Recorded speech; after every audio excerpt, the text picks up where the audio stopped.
No one saw this coming as we have a shocking update from Chris Johnson that has just dropped surrounding the future of one particular player, and things have taken a surprising turn. We're going to break down exactly what that is and discuss what this means as things are really starting to pick up surrounding Brad Living. We also have a few other interesting updates, folks. But before we get into it all, if you're a part of the percentage or aren't subscribed to the channel, this is the place to be for daily Leafs content. So make sure to hit that subscribe button. Thank you guys again for your support over here. You guys have been absolute beasts. There's a lot to go over today. We're going to be talking about a player we haven't really talked about this offseason that much because, of course, we even focused in on new targets and things like that. There's a player that this time last year requested a trade. His future has been in jeopardy for a while, but despite all of these different reports, we have a brand new one from Chris Johnson revealing that at this point in time, he thinks the Leafs are going to hold on to Nick Robertson. And this is something that I don't think anyone really expected. No one saw coming. We'll dive into some details about arbitration, things like that. This is a very interesting turn of events here for a guy that not only requested a trade last offseason, but didn't really play much this year in his time playing, didn't fit Berube's system, didn't really have a great year at all.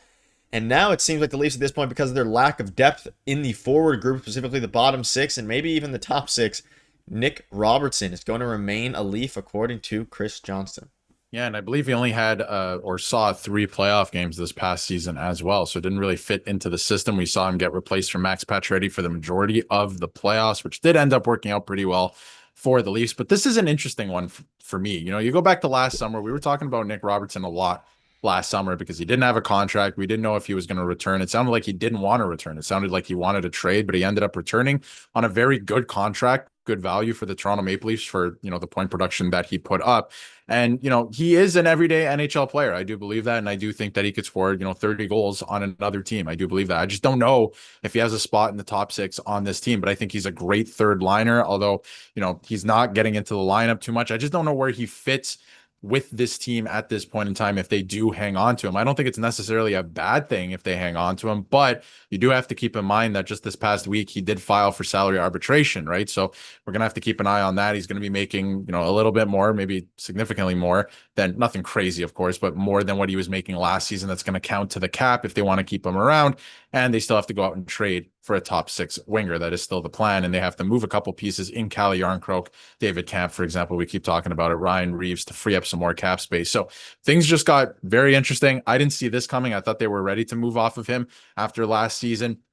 I still really like the player, and I know a lot of people clown on me on the channel from last season that I still do like the player. I think that he does have a lot of upside in terms of his offensive abilities, but it's going to be interesting to see what they end up doing because things have certainly changed in the last week. He also got married last week, so congratulations to Nick Robertson, but you know, clearly he's an NHL player. I don't mind him on the third line. At times when he was playing with Domi and McMahon, that line actually looked very dangerous, so wouldn't hate it if they did hang on to him. I just don't know where he fits in at this point. Yeah, I mean, few different things. One, regarding the arbitration, he filed it for it on July 7th, which signals he believes he's earned a raise. The Leafs should tread carefully. He carries pretty decent offensive upside at 23. Shot is dangerous. You look at who the Leafs currently have, and maybe there's a world where they get rid of David Kampf, Calle Yarncroke, and they want Nick Robertson in the bottom 6. They don't think they can fill the rest of the holes in free agency. And you can see here, they currently have 9 bottom 6 forwards under contract, and Robertson's still an RFA. Got to think they're at least trading 2 of them. And assuming they do that, I don't think Robertson is necessarily the one that they want to trade. And of course, this report backs that up. But we know Yarncroke and David Kampf, they are actively trying and seeking a trade for both those guys, considering the salary.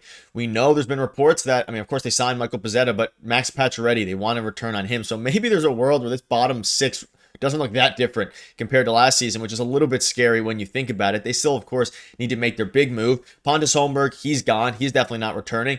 Ryan Reeves, you know, we'll see what happens with him, but it's going to be interesting to see now, especially given the fact that, and you have been a Nick Robertson fan for a while, I'm not, but I'm not exactly sure there's a better free agent out there at that price range that has, you know, what Nick Robertson brings. But at the same time, you know, a lot of the guys that we thought they were going to sign for the bottom 6 has been taken away. And according to all reports and all accounts, the trades they're going for are for higher end talents, not necessarily bottom 6. Of course, you added a couple of guys. You obviously have Michelli and Nicholas Waugh, both of which are pretty solid. Michelli's going to be top 6. Waugh is probably going to be bottom 6, most likely on the third line, maybe the fourth line, but I would assume the third line there. You have Scott Laughton, but other than that, you have a lot of holes to fill in. Maybe they're just better off saying, hey, we're just going to keep Nick Robertson, see what he can bring, and maybe focus him more on an actual role on that third and fourth line because, again, he's still super young, and maybe this is a case of they didn't either they missed on free agency for whatever reason on a few guys because we knew they were interested in a lot, or maybe they give Nick Robertson another chance, which would be a hilarious outcome here considering the fact he's wanted out for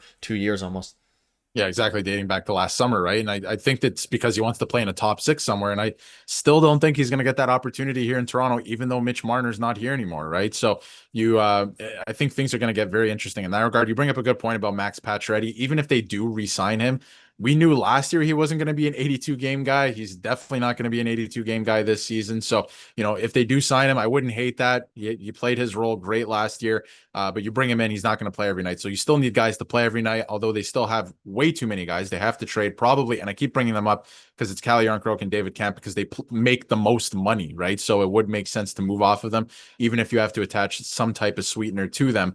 But Nick Robertson, the one thing that a lot of people aren't talking about either is at the end of last season, or the season that just wrapped up, I should say, he did show us a different element of his game. Like in game 2 against the Ottawa Senators, he came out flying, he was throwing the body, he's playing a more simple physical style, and not that it doesn't take away from his offensive game, which we know has always been there. He has one of the best shots on the team, probably for my money, probably the second best shot behind Austin Matthews, honestly, when he's healthy at least. So, we know he can score, but he was adding different elements to his game as the season went on. Even though he wasn't getting into the lineup, you could see it, his game progressing as we got into the playoffs. He was playing more physical, more simple, north-south, stuff like that, where, we saw Timothy Liljegren get traded. And I do believe this looking back, again, hindsight 2020, but because he just couldn't simplify his game.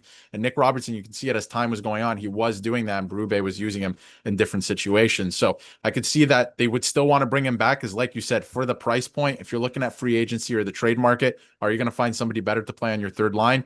I don't know. I wouldn't hate keeping him around. I don't know where he fits in, because we've been asking that question for 2 years at this point. So is it the third line? Is he definitively going to be a third line player? If he is, that's fine, I think, but you have to figure it out and what the lineup kind of looks like. And in terms of guys like Pacioretty and some of the other targets we've been talking about, they'll come in, but they're not going to play every day. Even Pizzetta, he's not going to play every game. That's not why they signed him, but he does, have a role to play. So wouldn't hate it if Nick Robertson came back, but his head's got to be in it too. If you don't want to be here and you truly want to be in a top 6 somewhere, then you got to make that trade happen, because, he's got to be locked in here if he's going to be a Leaf. Yeah, you see this here.